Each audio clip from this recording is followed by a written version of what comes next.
Good morning, everyone. It is 9:30, and I'd like to call this morning's meeting to order. Members of the public have been invited to participate in the meeting of council by attending in person at the Ilderton Council Chamber at 10227 Ilderton Road in Coldstream, or by contacting you can also contact the municipal clerk to receive a registration link to join the meeting electronically. Members of the public may also access the meeting live stream on Middlesex Centre YouTube channel. Just before we get started, I just want to take a moment to make a couple of remarks. As you all know, I think the election nomination period is open, and the election is going to be held on October 26th. During the voting period, residents will vote for various positions, including the mayor, deputy mayor, councillors, and school board trustees. The nomination period is now underway and will remain open until August 21st. This means anyone who's thinking about running for local office can now formally put their name forward. And serving on a school or on the council or as a school trustee is a great opportunity to give back to your community, to represent your neighbors, and help shape the decisions that affect all of our daily lives. For many candidates, it reflects a deep care for where you live, and you wish to play an active role in welcoming and thriving building welcoming and thriving communities. If you're curious about what's involved in running for office, I encourage you to visit the office here and contact our municipal clerk, who can provide all of the information and answers to your questions about the process. I'd also like to encourage everyone to receive your who receives your voter information card. Make sure that you follow the process for the registration, because it makes the actual voting process a lot smoother, and it's a good experience for everyone then. So you can find information on how to check or update your details on our municipal website. And whether you're, pardon me, or it comes in the insert in your most recent Middlesex Centre water bill. Participating in local elections, whether as a voter or a candidate, is one of the most direct ways that you can participate and support local democracy and your community. So this is an important time for everyone, and I hope you give all of this some consideration and think about what you might do or want to do now or in the future. Moving on to the land acknowledgement, the municipality of Middlesex Centre recognizes that we are gathering on the traditional territories of the Anishinaabe, Haudenosaunee, and Lenni Lenape peoples. We acknowledge the enduring presence of First Nations, Métis, and Inuit people on this land and are committed to moving forward in a spirit of reconciliation and respect. Our neighboring First Nations communities, which continue to live as sovereign nations, include the Chippewa of the Thames First Nation, Oneida Nation of the Thames, and Munsee Delaware Nation. So moving on, there are no additions to the agenda this morning. I will look to council. Does anyone wish to declare a pecuniary interest? And I don't see any hands, so we can go on to delegations and presentations. The first item up today is the consideration of the engineer's report for municipal drain. That's the Wood Gertz report, municipal drain. And I was going to call on George. He is an associate with the Spreet and Associates, and is going to do the report on the drain application. When you're ready, just push that button. And I will just go green. And when you're ready, the floor is yours. Thank you, Your Worship. We are pleased to present our report today on the Wood Gertz drain 2026. This is an incorporation drain here. We had a petition under Section 4 of the Drainage Act from the Woods property to incorporate a newly installed tile here. Initially, when the did petition, they were in the process of installing that tile. So this is approximately 494 meters of 15-inch pipe. It serves the area of St. Clair Drive, just south of there in the vicinity of Kamoka Road. And the approximate project cost is $60,500. We have had a preliminary meeting to review with all the owners, the distribution of the costs, and had taken some feedback and taken that into consideration. The majority of the cost of this report is the compensation for the work that's already been completed. So both the right of way to maintain this and the physical work that's already been completed. If there's any questions, I'd welcome them through you. Okay, thank you. The next item on the agenda is then to look to the affected property owners. Is there anyone who'd want to ask questions or ask clarifications? If you'd like to come forward, you can take a seat next. There are two seats at the front there.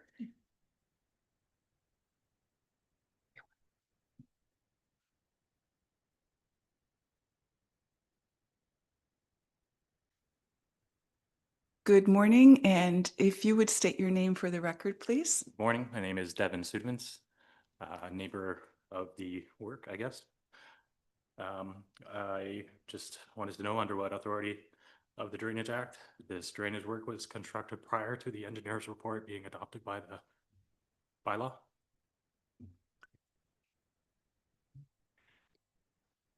It's there. Yeah. You can just leave it on. No problem. Okay.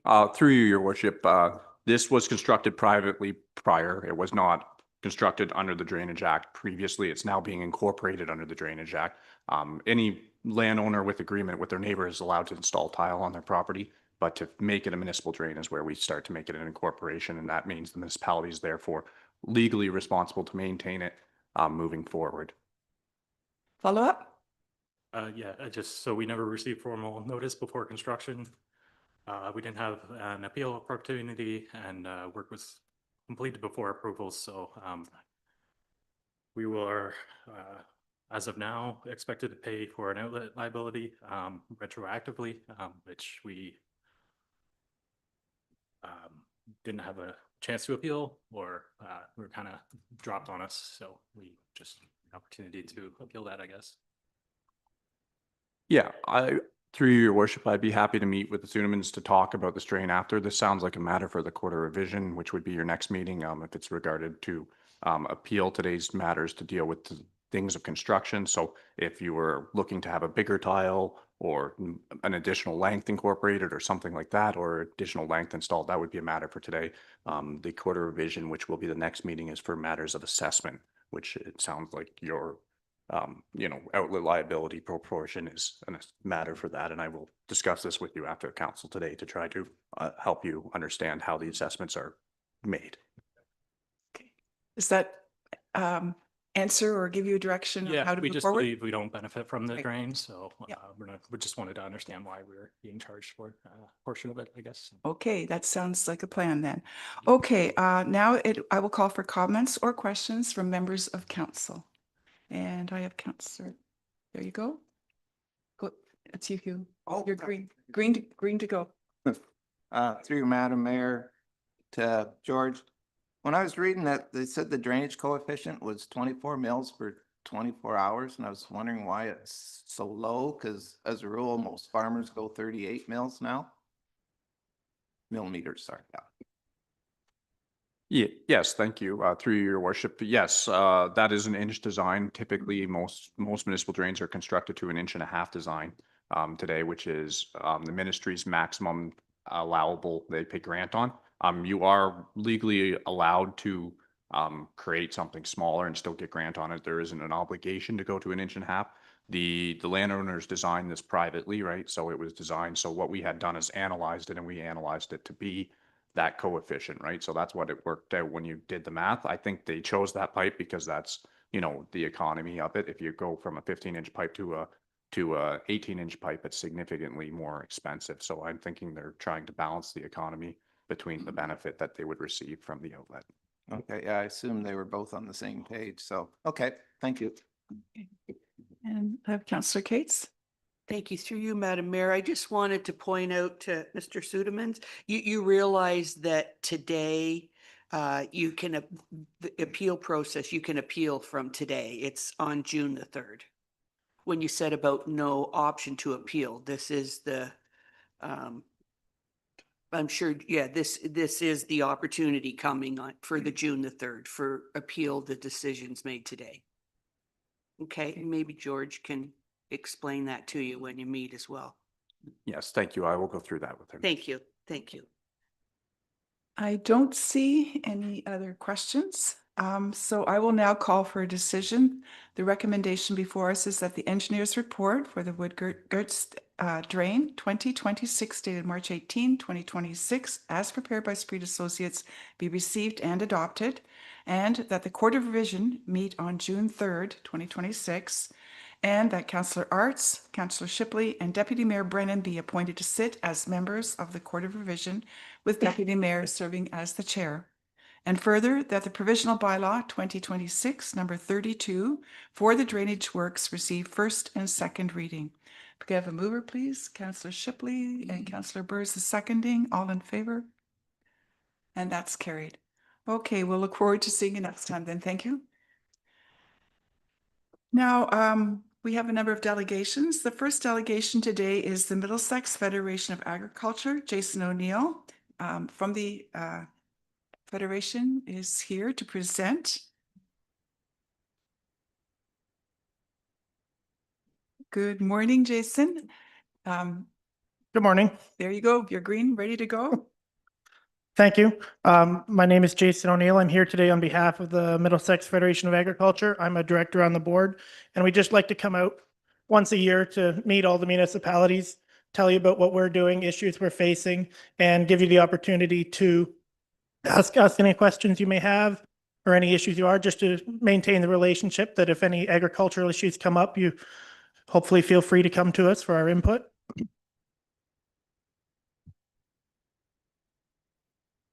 So currently, agriculture in Middlesex, there are 2,518 farms employing approximately 27,000 people. We produce 1.4 billion in farm cash receipts, and the top three commodities in the county are grain, poultry, and hogs. Continuing to be, and probably forever will be, one of the biggest issues facing agriculture is the protection of farmland. Not much of a farm operation can go on without land. Currently, there's Bill 21 facing the government, this Protect Our Food Act. We are keeping an eye on legacy lots, and as well as the amalgamation of conservation authorities. The legacy lots is something at our political forum we held in February. It was brought forward, I believe, as a personal belief from the warden, but she was considering wanting to build additional residences on farm properties, and which we support in order to help keep more people on the farms. But she mentioned being able to sever these lots and then so that they could be owned separately by different individuals of the family. But we feel that would lead to potential severancing and then selling of the extra residences down the road, and then allowing more non-agricultural people into the areas, producing more problems with dust, noise, smells. And we just feel that would probably, we support having additional residences as long as they remain part of the property, but with all the minimum distances requirements, we don't want to sterilize too many farms from being able to have livestock facilities going forward. The Cargill terminal in Sarnia is another thing we're keeping a close eye on. There are two proposed residential building projects very close by to it. This plant handles 35% of Ontario's grain exports and is a major importer for fertilizer in Lambton, Middlesex, Kent counties, etc. If there were to go ahead and build these residential projects with large amounts of urban people moving close, very quickly there would become problems with dust and noise and weekends and stuff. And the Cargill terminal needs to be able to operate for the efficiency of the whole province. We can't allow a couple of urban type projects to come in and build a few subdivisions and then risk losing that port for our whole industry. Reliable broadband internet is something we're always working on, as well as access to natural gas, which benefits agriculture as well as all other industries. We all benefit from the more efficient and more cost-effective natural gas, as well as roads, bridges, and culverts to transport farm equipment on. It's not too much of an issue in Middlesex Centre, but we're certainly keeping an eye on things like when roundabouts get built, you need to keep in mind that the farm equipment needs to move through those too. So being sure that there's wide enough and long enough and not too sharp a turns. Wind towers continue to come up. They're often 300-foot high with 70-foot long blades, and the concrete bases that are required to support these towers are often 3 to 4 meters deep. Some of the concerns that landowners have had is the current proposals is that when the end of life comes for the towers, that only 1 meter worth of the concrete would need to be removed, leaving 2 to 3 meters of concrete buried in the ground, which would cause issues coming up sometime in the future. That we feel that if your municipality was to go ahead and allow wind towers, we would strongly want the end of life parts of the contract to include removal of the entire base. That should just be done from the start as opposed to trying to fight it at the end. Railways, the railway companies continue to refuse to acknowledge the Drainage Act to pay for their share of keeping the water away from their tracks and such. Also farm crossing upgrades are often needed for farmers to be able to cross, and historically, the railways were responsible for paying for those, but they're trying to get out of that too lately. Also on rail, currently is the Alto project from Toronto to Quebec City. The proposed train would travel at 300 kilometers an hour and would require fully new dedicated fenced infrastructure.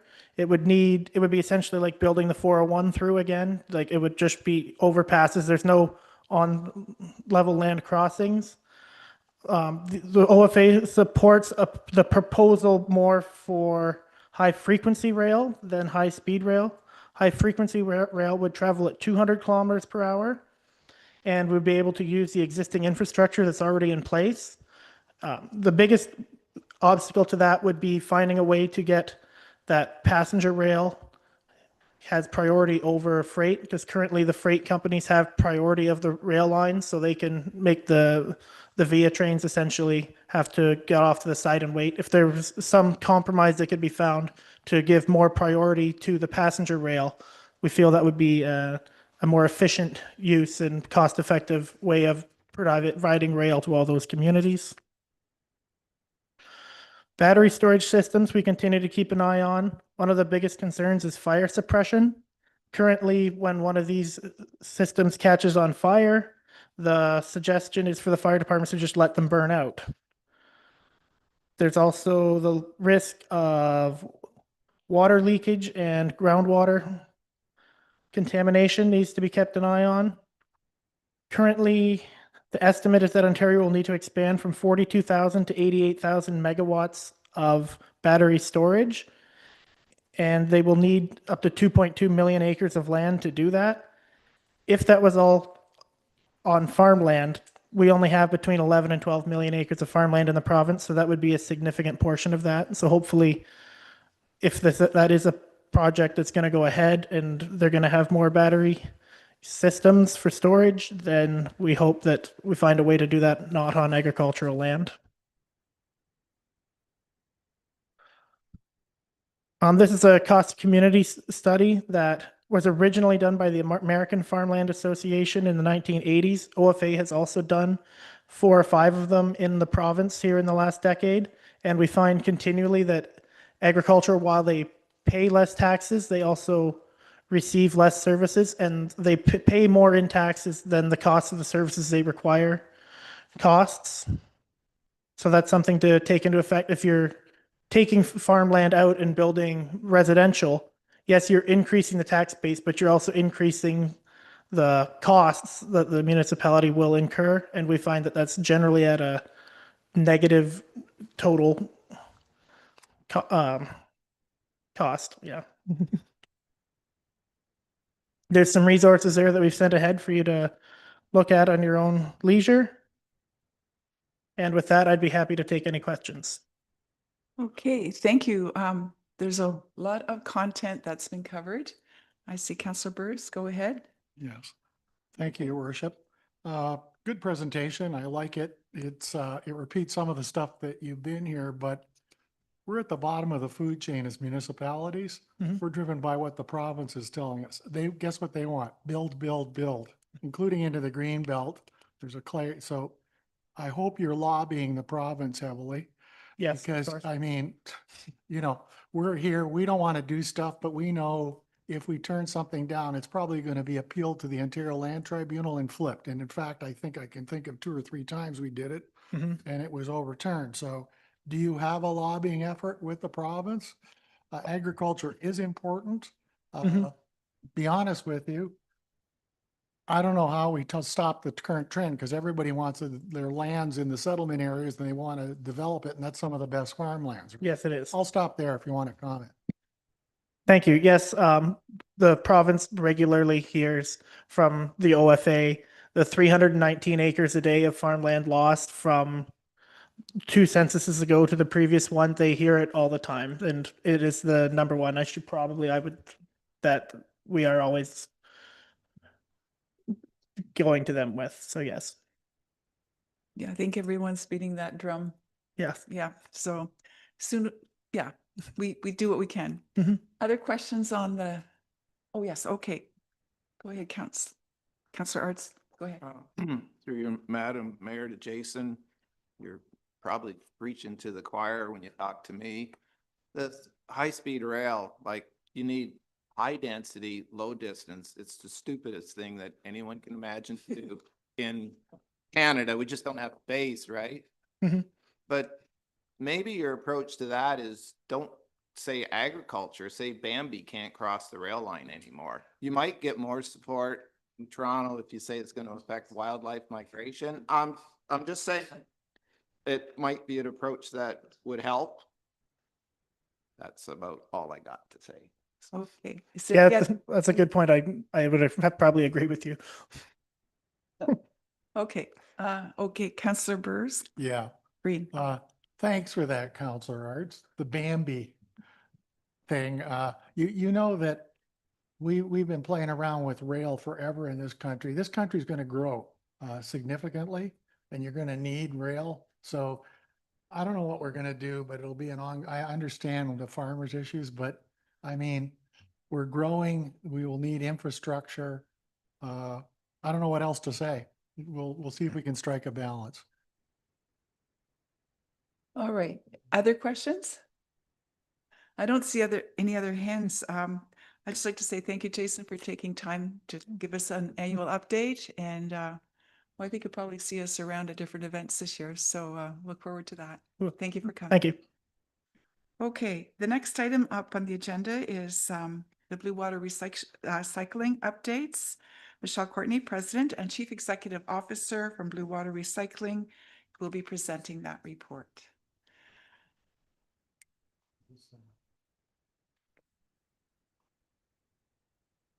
And we've got a green light. Good morning and welcome. Looking forward to this.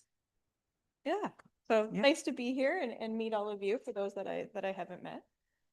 So I'll just start the presentation here with just kind of an overview of who we are, go into the IC&I red lids that you've seen, and then kind of finish off with some green bin. So, so this is on the slide here is our membership.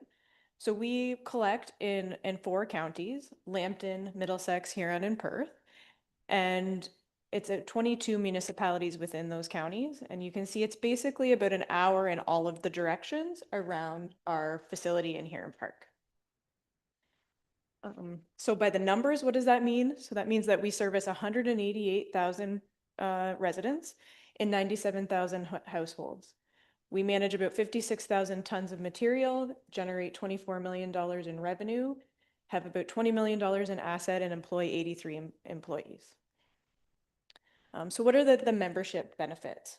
So we are a not-for-profit organization that runs essentially like a municipal cooperative. So we're governed by a board of directors, and on that board is 2 members from each of the 4 counties that we service. So they set the general direction of the association and then leave the day-to-day operations to me and my staff. So what for you as a municipality, it gives you a solid waste department that is hands-free from the municipality and allows your staff to focus on equally as important services and leave us to the solid waste management. We don't own or operate a disposal facility, and that's by design, as our focus is on diverting as much as material from the landfill as possible.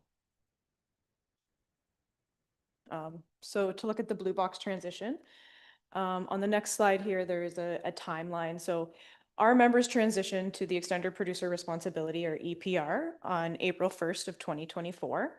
However, the process started as early back as 2021 when we started the initial reporting guideline or deadlines, going through all of the reporting and contracts to where we've seen the extended producer responsibility on April 1st of 2024. June 4th of 2025, the ministry proposed some amendments to the blue box regulation. We received a letter from the Minister of the Environment on October 1st, which I'll talk about a little bit later. And then on January 1st of this year, we became full EPR. No, all obligations across the province are on the producers. So operationally for our residents, when all of our municipalities transitioned on April 1st of 2024, I think for any of the general residents in our municipalities, no one noticed a difference. It was a seamless transition. We kept the same frequency, days, schedule, materials, and we were continuing the point of contact, sorry. So residents really didn't notice that there was a transition at all. But for you financially, on the next slide, sorry. As of April 21st, 2024, 100% of the residential blue box costs fell off of your books. So in actuality, that meant about 95% of the recycling costs fell off, as you were still responsible for the ineligible, what we call IC&I portion. Otherwise, there was no impact on your waste co-collection or your disposal agreements, as we still were collecting the recycling, so could give those same rates.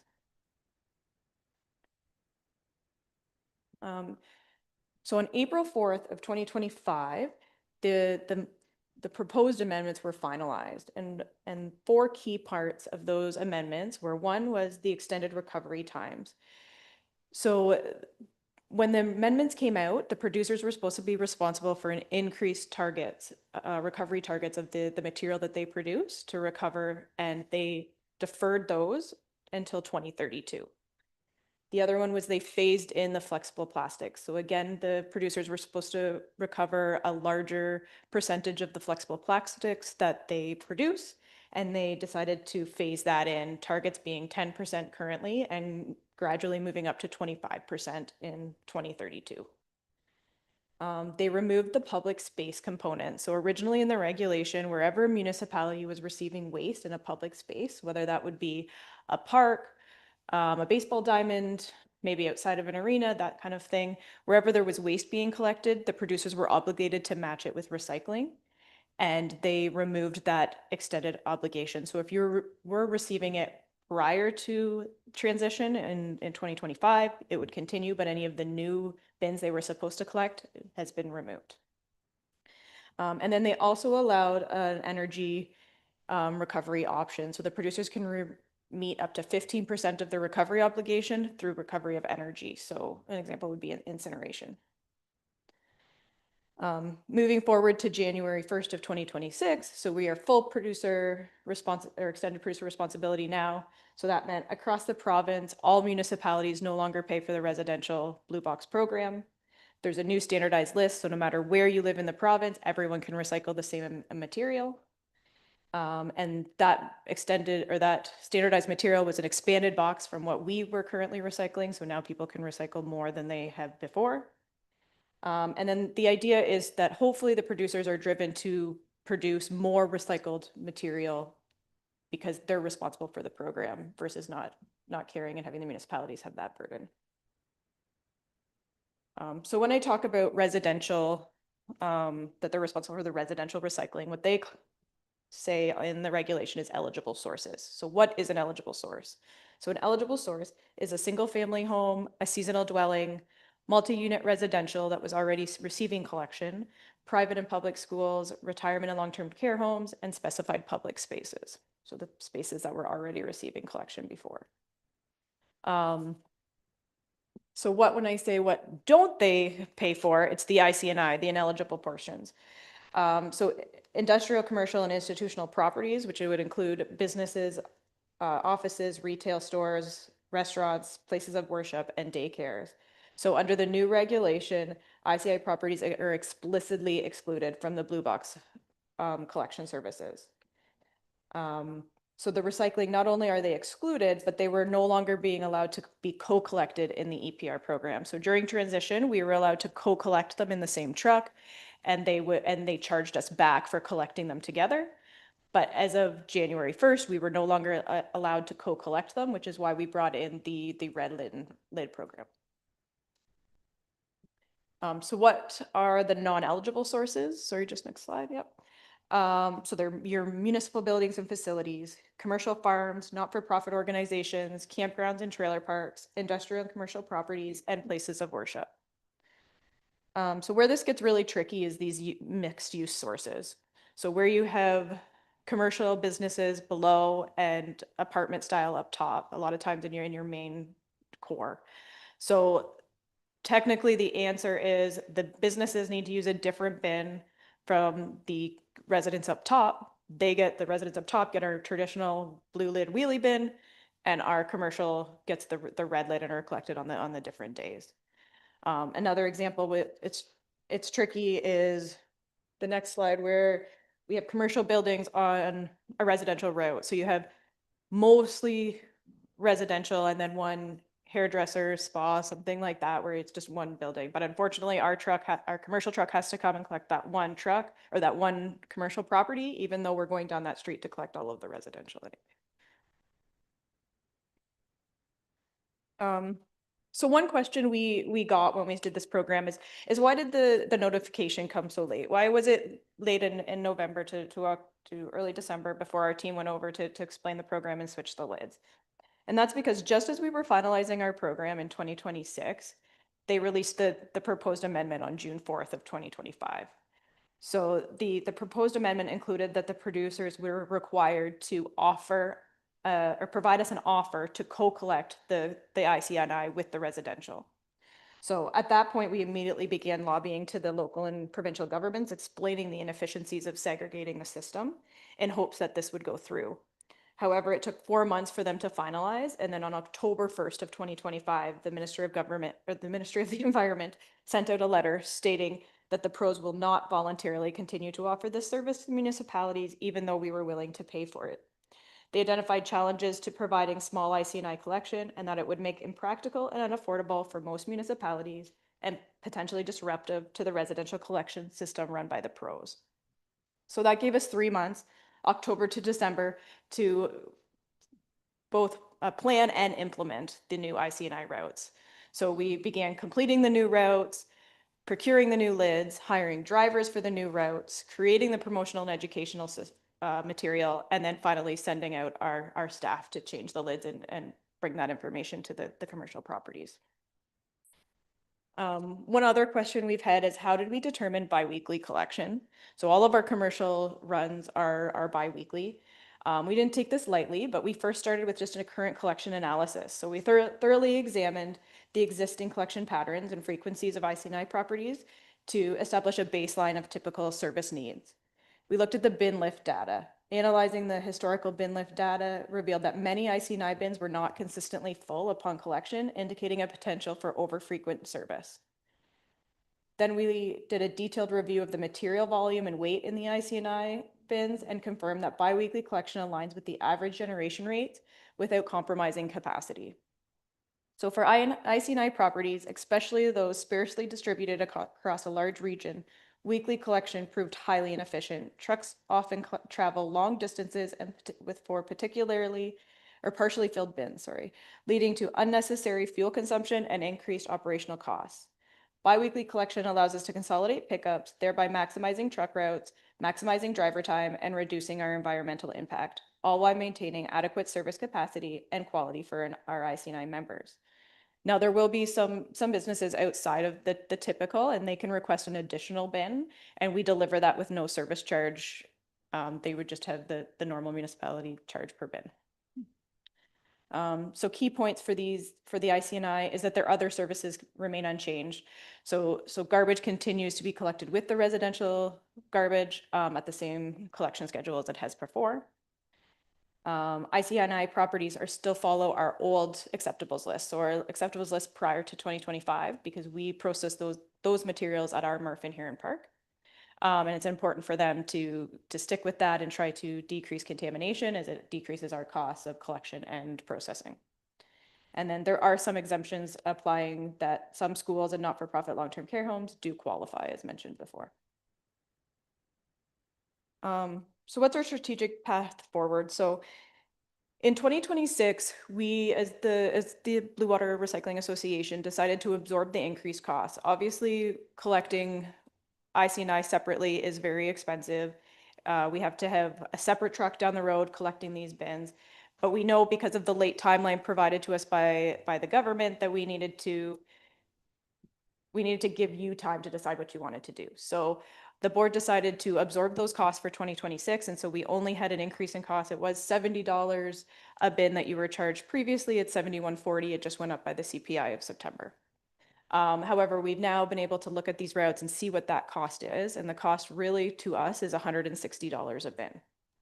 So in March, I provided a letter to the municipality letting you know that and saying that as of January 1st of 2024, that will be the new cost charge for IC&I collection is $160 per bin. So at this point as a municipality, you really have a decision to make. There's three choices that I see is you can continue to do as you're doing now, which you're not charging for IC&I collection and it's really being absorbed in your tax levy. You can turn in and charge that somewhere in between zero and what we're charging you to the commercial properties for those bins, or you can totally discontinue the service altogether and say that you no longer want to do IC&I collection. Our recommendation would be option 2. We believe that the residential users shouldn't be subsidizing the commercial recycling collection. And it would having a charge for the residential or the commercial recycling may have those commercial customers looking at the amount of bins that they have and ensuring that they're actually having adequate amount of bins. Because now when we did go around changing to red lids, there was properties that said, oh, I don't even use those, but I don't pay for them, do I? And we're like, no, okay, well, I'll just, change the lid, leave them there. Or there's ones that have dumpsters and they just use that bin to literally move the material from their facility to the dumpster, which they could just get a different kind of bin that you're not being charged $160 a year for. So it would apply those pressures and then let the commercial customers ensure that they have the amount of bins that they require. And going out of IC&I collection altogether, obviously you risk that then the commercial properties just say, okay, I'm not going to recycle at all. And then they send their material to the landfill, which none of us want. So we have asked for this decision to be made by the end of June. And we've chose that to align with the municipal election, as well as allowing us the time. So if you decide to charge $160 a bin, there may be commercial properties that say, oh, now I want a dumpster. So we need time to procure the dumpster because after having, it's between 3 and 4 bins, depending how many times you're going to have your dumpster dumped is when it would make more financial sense to have a dumpster. So we want to reach out to those properties and see what they want to do if they have the space for a dumpster and it would make more financial sense. Okay. I'm going to go to green bin, but do we want to see if anyone has questions on that before I keep going? Well, I have a question for the engineering department, just to comment. We have a June date coming up and I'm wondering the plan in terms of coming here and do you want to highlight anything there, Rob? Yep, to council through the mayor. So the intent is to bring, I wanted Michelle to give a presentation today. The intent is to bring a report back to council for direction at the next council meeting. Probably with the options that Michelle has outlined, potentially with some other option as well, but yes. Okay, perfect. I think Councillor Coles. Thank you through the mayor. Michelle, my question for you is the cost of a dumpster that BRA offers. Could you talk to us about the cost of that? Yeah, so we only have one size recycling dumpster. It's a 6-yard recycling dumpster, and it's currently $44 a lift. And you're required to have monthly collection to have no rental fee and no drop-off pickup issues. But otherwise, you can have more if you want, but it's $44 a lift. Okay. Thank you. You're welcome. Anything else at this point? I don't see any lights coming on, so go ahead.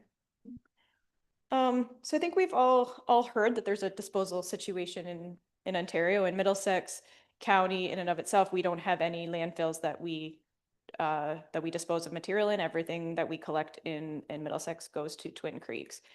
Yep. So if you go to the next slide.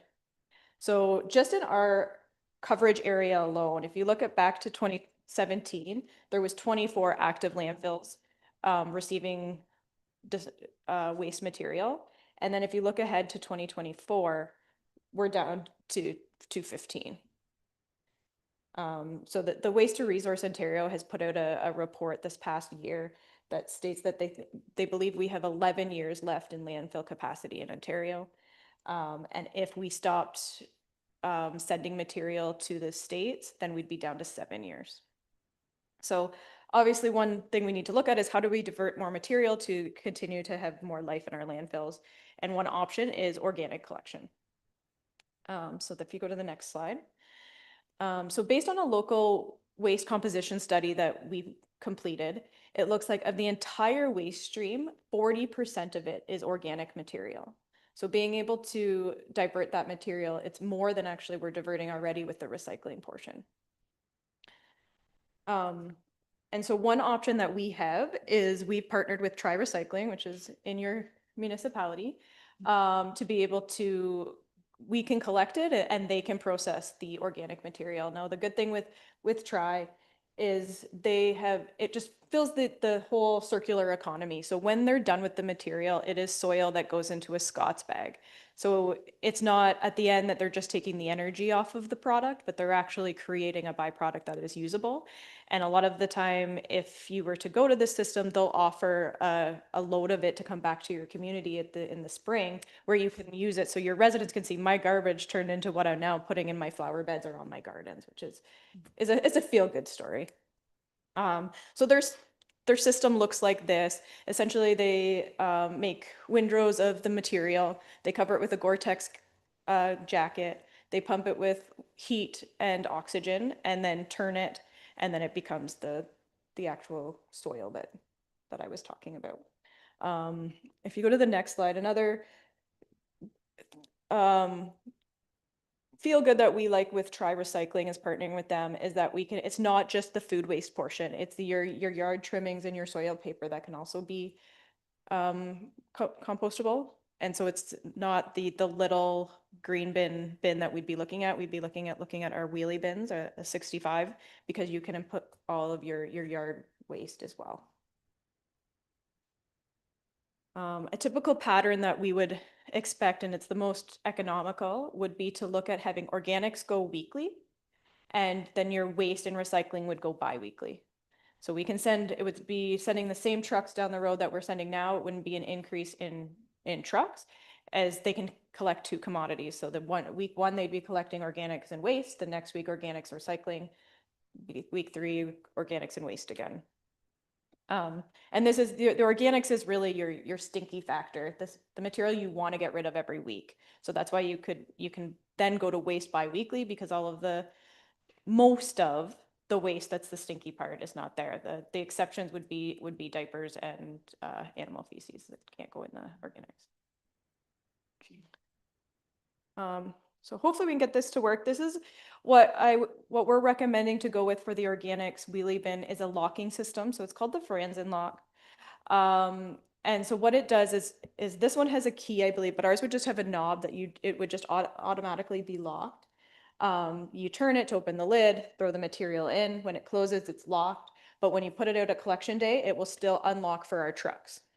And then this way it keeps the wildlife out, or if it tips over, it's not spilling all over the side of the road.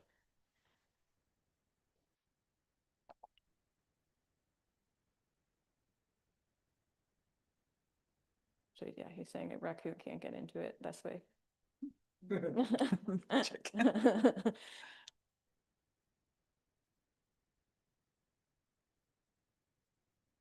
So it's a magnet, so it opens like that. But he'll show you if it's hit by a car and just rolls, something happens that way. It still didn't unlock, it's still locked.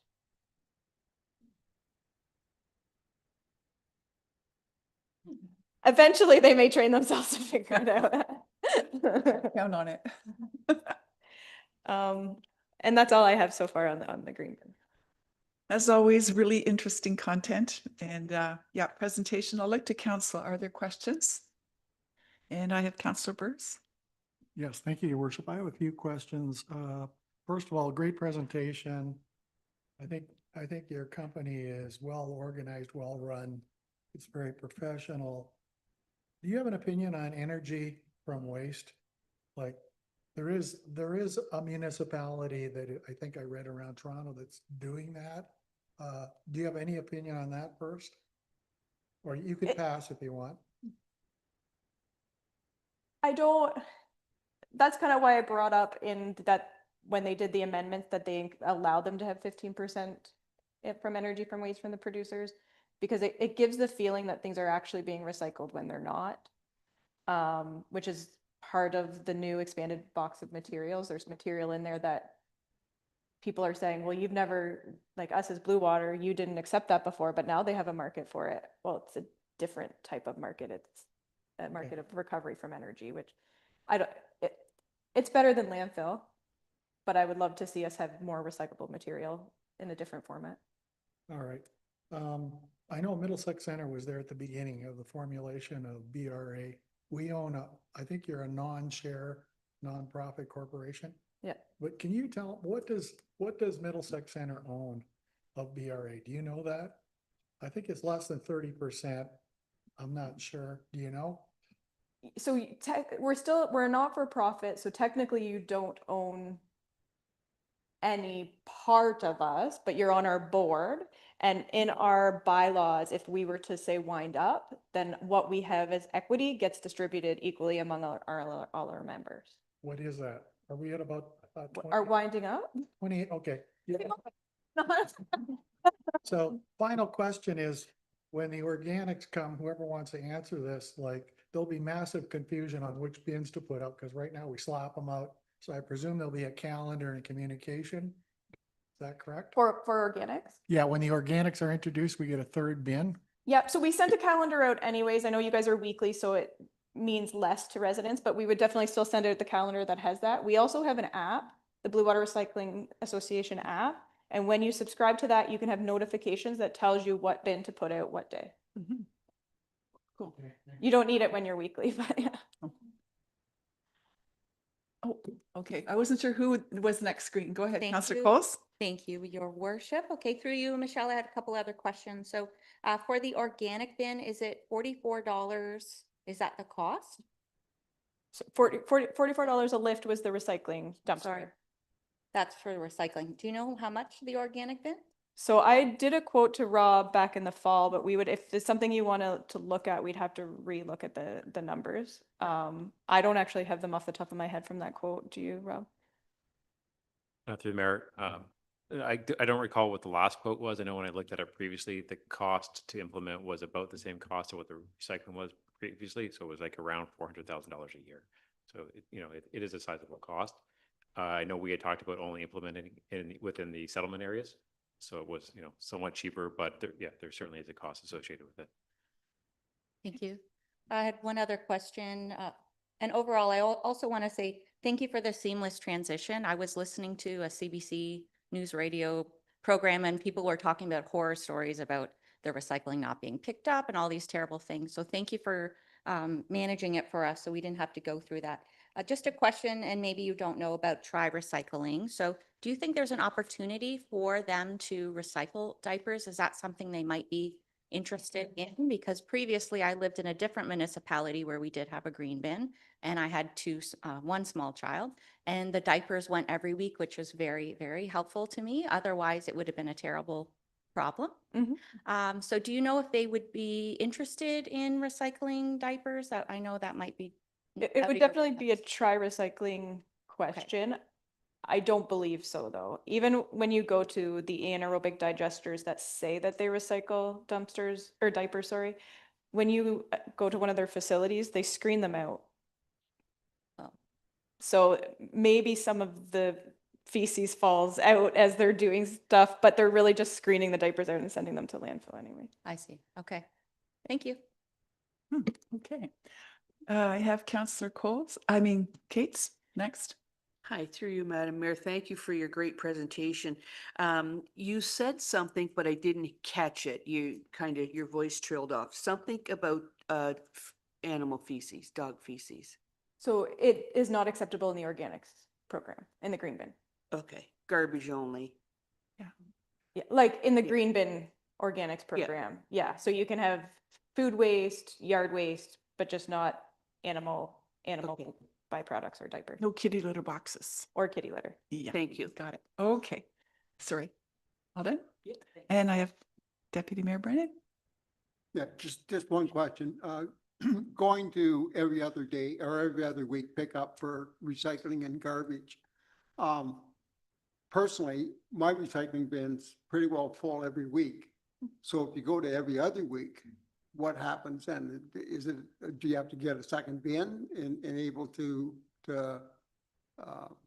Yeah, that would be, handle that? yeah, that would be your best alternative. Now, so you know, we can do everything weekly. There's just, it's an increase in cost. You can, I think it would be about the same, if not a little bit less than what you were doing for paying for recycling before, if you did it every other week, waste recycling. If you're doing everything weekly, it's probably going to cost you more because now I have to send another truck down the road to do the third stream.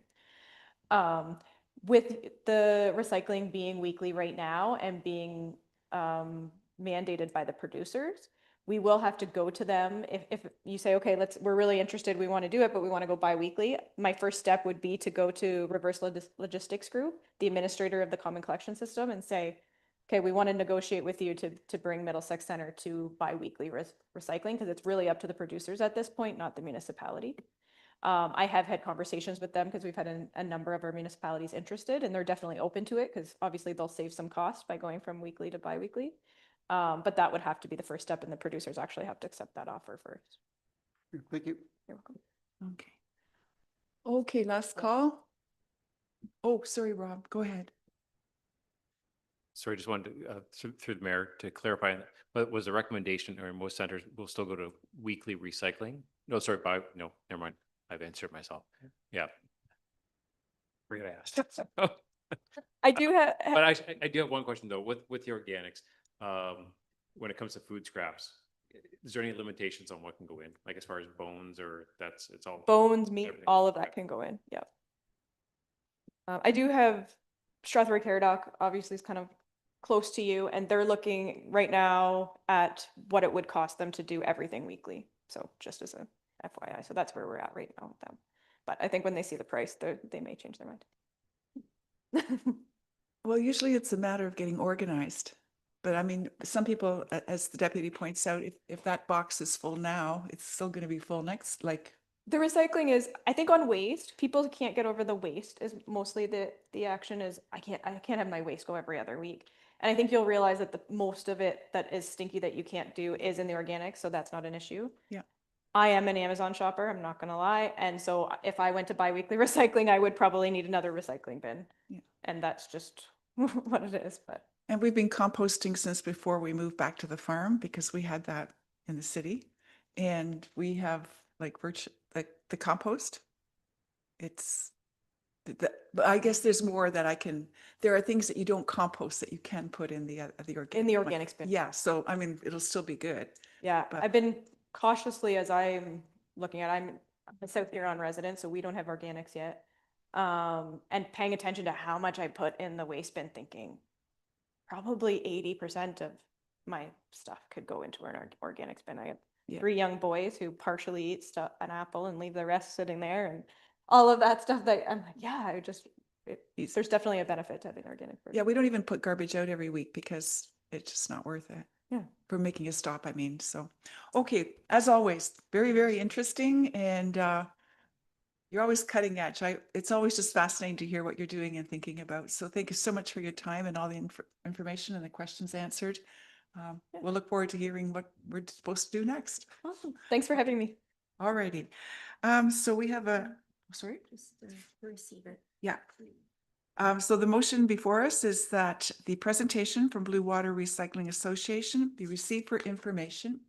And I have Deputy Mayor Brennan and Councillor Coles. Thank you. All in favor? And that's carried. So you get to accept MFA as well. Oh, I didn't do that one? Oh, I'm sorry. I skipped one. Okay. I was moving along at the speed of light and I skipped over item 5.2, the presentation from Jason. We need to receive that one. So the motion before us is the presentation for the Middlesex Federation of Agriculture be received for information. Councillor Shipley, Councillor Coles, thank you. All in favor? And that is carried. Sorry, my apologies. All right, now we can move on to the minutes. The recommendation before us is that the minutes of the Middlesex Center Council meeting held on the 22nd of April, 2026 be adopted as printed. And okay, Councillor Coles, Councillor Arts, all in favor? And that is carried. Now we can move on to the consent agenda. These are items that are received as one motion. And we can request that one or more are removed for discussion. I see Councillor Burrs, you have a question? Yes, I just have a couple of questions on 7.6. The drinking water. Okay. You want me to go ahead? Yep, go ahead. Okay. Oh, sorry, you turned it off. Oh, okay. There you're green again. All right. Through you, your worship, to Mr. Judry. Good report, by the way. Certainly our water and wastewater system has really evolved over time. My question is about Melrose. Are they just going to go into the Middlesex distribution system? Will they disappear? And I have a follow-up question. Through you, Madam Mayor, yes, Melrose is going to be brought into the distribution system. Okay. It is actually on the distribution system now as of April 28th. Okay. And was formally notified to the Ministry of Environment today that it is now on Middlesex Center distribution system. Okay, so I have a follow, Burr will be our last well community. And Rob had stated, and I think that's the case, nobody else connects to the Burr system anymore. There's some development there, but they had to go on wells. So that'll be our policy with Burr going forward. Through you, Madam Mayor, yeah, correct. The Burr system can't support any further growth on the water system there. Yeah, so I have just one out of personal interest. Is our drinking water system and meet some sort of ISO standards, if you know what I'm talking about? And what is that? Thank Through you, Madam Mayor, the ISO is not issued or used by the Ministry of Environment. The DWQMS, or the QMS policy that is before you right now, mimics what the ISO has for the standards. It's just an Ontarioized standard for governance through like an ISO Yeah, process. that explains it. Thank you very much. You're welcome. Okay, anything else?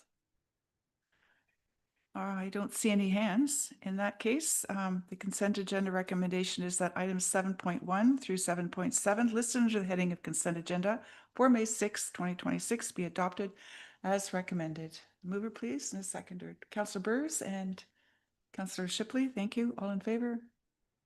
And that is carried. Okay, now we can move on to staff reports. The first item on our agenda today is the Ilderton Arena Budget Overage Report, and Tiffany Farrell, our CAO, is going to speak to that report. Thank you, and through you, Mayor DeVete. So this report provides an overview of the budget overages identified for the Ilderton Arena renovation project. It outlines the factors that contributed to the increased cost. First, I want to thank the community services team who managed this project. Staff have done a wonderful job by keeping the project on schedule and implementing measures expected to increase the facility's life expectancy more than even originally thought.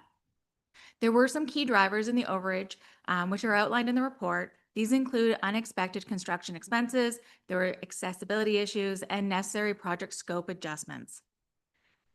In order to fund the increases that were experienced in 2025, as well as doing the budget amendment for the 2026 year, the recommendation is utilizing the Buildings and Facilities Reserve Fund as the funding source to address these additional costs and ensure that the project is fully funded and not part of our tax levy at this time.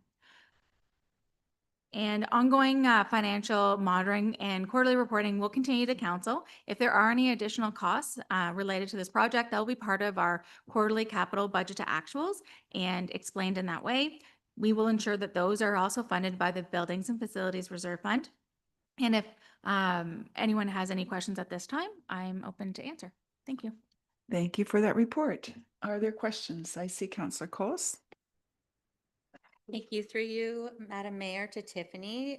Thank you so much for the report. The people of Ilderton and the rest of the community are so happy with the improvements that we have at the arena.